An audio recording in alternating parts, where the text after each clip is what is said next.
guys, I'm the Retro Nerd, and I'm bringing you another episode of, well, it's like 12:08 in the afternoon today, on Wednesday. I think it's like February 11th or some shit. I don't know, but it doesn't matter what time it is, because there's only one time of the day that you guys know I care about. And it's Clobberin time! And that's it. We're bringing you another episode of It's Clobberin time. And this time we're playing some Primal Rage. We're already getting right into the action here. But, yeah, Primal Rage, pretty much, big giant dinosaurs fighting big giant monkeys. That's pretty much the premise of Primal Rage. Arcade version was a great success. Because it was like Mortal Kombat, but you were fighting as big dinosaurs and apes and stuff like that. But each one of them had their own like fatalities and stuff like that. So I can't remember which one it was. It was one of the monkeys, but one of the monkeys could piss acid like urine on you. So that was kind of interesting to see. But the Super Nintendo version did not get that. So it kind of sucked that you did not get that in the Super Nintendo version. But what you did get is the game, at least. I mean, you didn't get the ability to, like, well, they can eat the tribes people or something like that. I think they took that out of the game too, like the arcade version. I know there was like codes or something to be able to play like volleyball and bowling or some shit like that. I was never able to do it, but I don't know, it was just,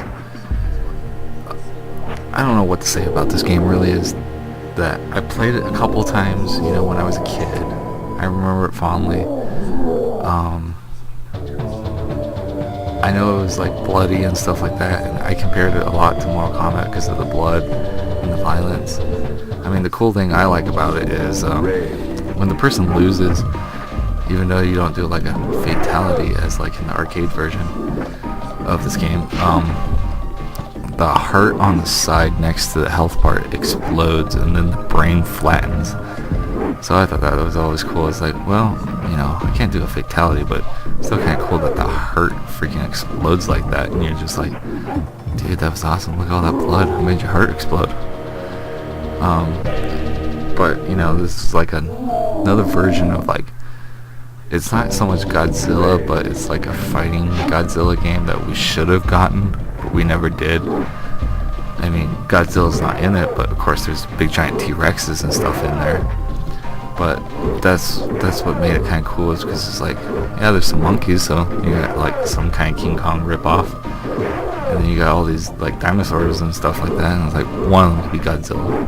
You just have to use your imagination, but I mean, it's like a Godzilla fighting game that we should have gotten, but we didn't get until like the GameCube era. I mean, yes, Japanese people did get one, but that was over in Japan. They were released here in America, so we were kind of like shit out of luck when it came to that. But to me, I always liked the Godzilla movies, so playing like this is kind of cool because I'm like, I know I'm not Godzilla, but it's like I'm a big giant dinosaur, that I can pretend is Godzilla and like kicking your ass and shit with. So that was always cool, but a lot of people don't have that kind of imagination to believe in that kind of stuff. I don't have much else to say about this game besides it's an okay fighter. It's not that great of a fighting game because of what they cut out from the arcade version, and a lot of arcade games don't get the proper port that they deserve. I mean, like look at Mortal Kombat. The Sega version had the blood, but terrible sound and music. Super Nintendo didn't have the blood, but the better graphics and better sound. I don't care what you guys say, I prefer the Super Nintendo version, regardless of the blood. You're like, the blood does not make that game. The fighting is what makes that game, and the graphics and all that, and the sound and the music. That's what makes a game. I could care less if there was no blood. I still love that game to death. And look how that arcade version came over and was still successful on the platforms. As to where Primal Rage's arcade version was successful.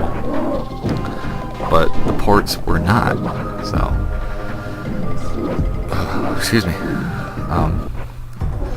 So you can just see how like some companies did it right and some companies did it wrong when it came to arcade porting.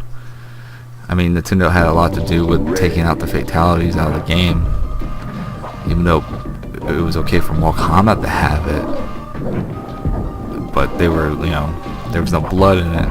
But I mean, these are animals, in a lot of old Nintendo games, there was like dinosaur bones or animal skulls of dead animals, in old games like that, and that was okay. But I guess maybe it was the whole fact that a monkey urinating acid and burning his opponent was, kind of a no-no for situation for Nintendo. Says the fucking company that used to own Love Hotels and fucking... That was one of their things before they even created the NES. So, I guess you guys got morals now? Yeah, all about the kids, huh? Yeah. Well, you know what? How you funded your fucking thing for all about the kids? Fucking Japanese men, fucking women having fucking sex at your Love Hotels. Fuck you, Nintendo. I know I love Nintendo so much, but sometimes it pisses me off. But anyways, back to this game and me not ranting about my love-hate relationship with Nintendo. So yeah, if you want to pick up this game, I picked it up for... I actually got this at Zia Records. I don't know if they have them in any other states. Here in Arizona, they are a great place to go to for Blu-rays, CDs, records. They carry books, comic books, a lot of like action figures and stuff like that, collectibles. Large collection of video games, old school to new school, so it's always good.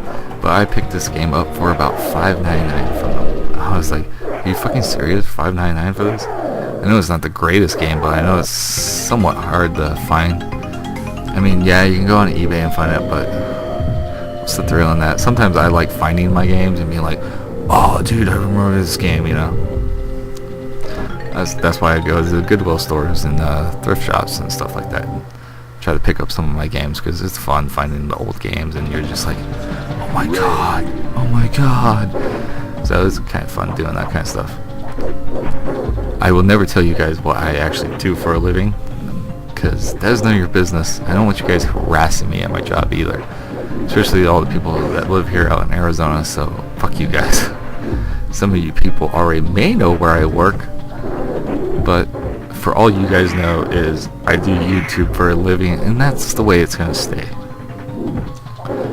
But anyways, yeah, so I love going to the thrift shop, finding old school games like this and picking them up because they were something I played when in my childhood, so it's the way it goes for me.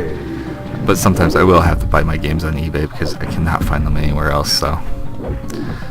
But yeah, so I picked it up for $5.99. It's probably anywhere from 10 to 15, I would assume.